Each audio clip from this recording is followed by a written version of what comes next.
Bonjour, je suis Elena Castells et je vais analyser un extrait précisément et le deuxième scène de le deuxième acte de Le Prince travesti, l'œuvre théâtrale écrite par Pierre de Marivaux en 1724. Cette comédie était aussi connue sous le nom L'Illustre Aventurière.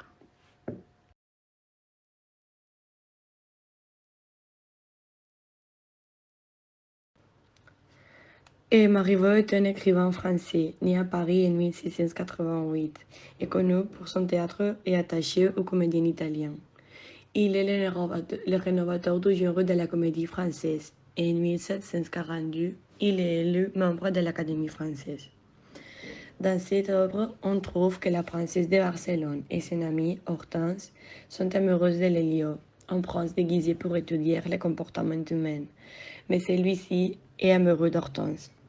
Cela crée des conflits entre l'amitié et l'amour, auxquels s'ajoutent les problèmes de la cour entre les gens qui font passer le pouvoir et la politique avant l'amour. Tous les personnages tournent autour de l'Arlequin, qui n'est pas aussi honnête qu'il pourrait le paraître. On va voir comment Marivaux fait une critique sociale à travers ce travestissement, caractéristique très importante de la comédie dell'arte dans Le Prince travesti. Pour répondre à cette question, on va analyser en premier lieu le langage qu'il utilise, très propre du théâtre des mœurs, à travers des didascalies et le langage familier. Après, on va analyser les relations qu'il a avec la comédie dell'arte, un genre utilisé pour faire des critiques à travers du rire, à travers des personnages et le travestissement. Et finalement, on va analyser les tons satiriques qu'il nous laisse voir à travers les actions dans les trahisons et les désirs.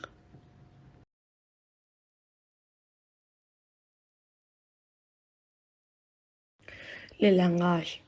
Dans le théâtre des Marivaux, il utilise un langage propre du théâtre des mœurs, avec grande importance sur la mise en scène et un langage familier.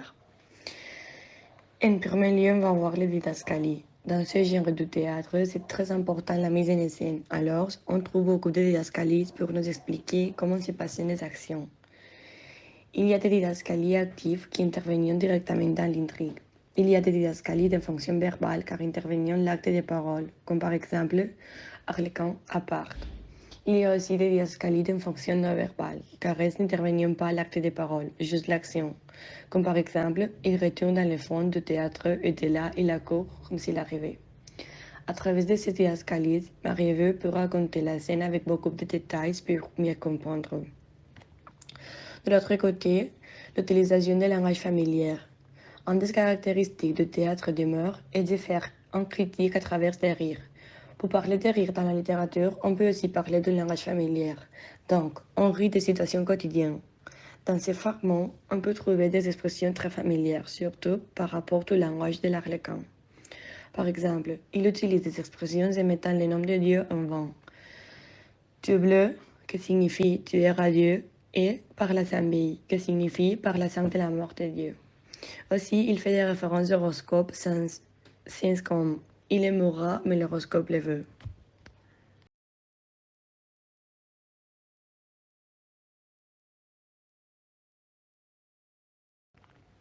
A continuation, on va voir la Commedia dell'arte.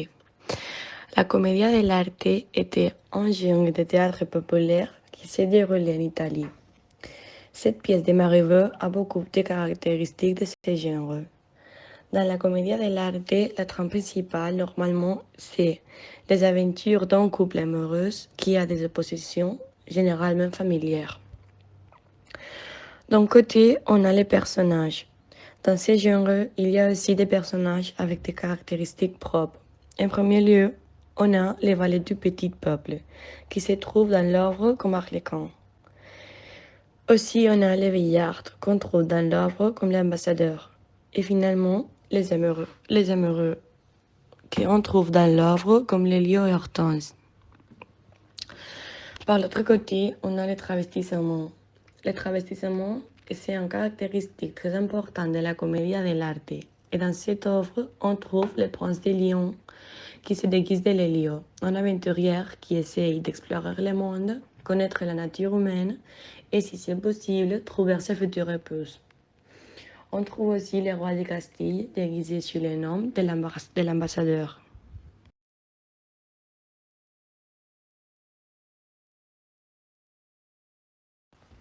Pour finir, on va voir la critique sociale. Dans cette œuvre de Mariveux, on peut voir comment à travers des actions et positions de chaque personnage, il montre un critique de la société.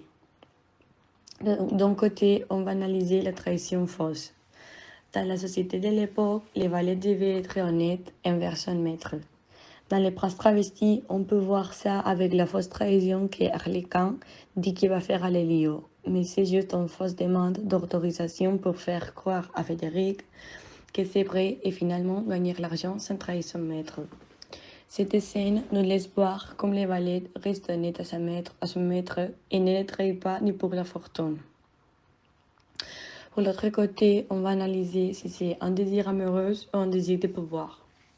À cette époque-là, le pouvoir et les classes sociales étaient très importants. Beaucoup de fois, on les connaît pour ce qu'on doit aimer. Et dans cette œuvre, c'est tout au contraire. Dans Les Princes travestis, on peut bien voir, par exemple, Lélio, qui vraiment est le prince de Léon. Il préfère se marier avec Hortense et n'est pas se marier avec la princesse.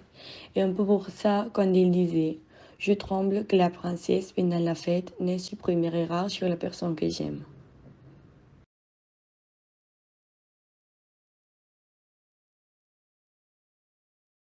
En conclusion, on peut dire que Marivaux fait une critique sociale dans Les Princes travestis à travers du langage avec la didascalie et le langage familier. Les caractéristiques propres de la comédie de l'art comme le personnage et le travestissement et la différence entre les classes sociales.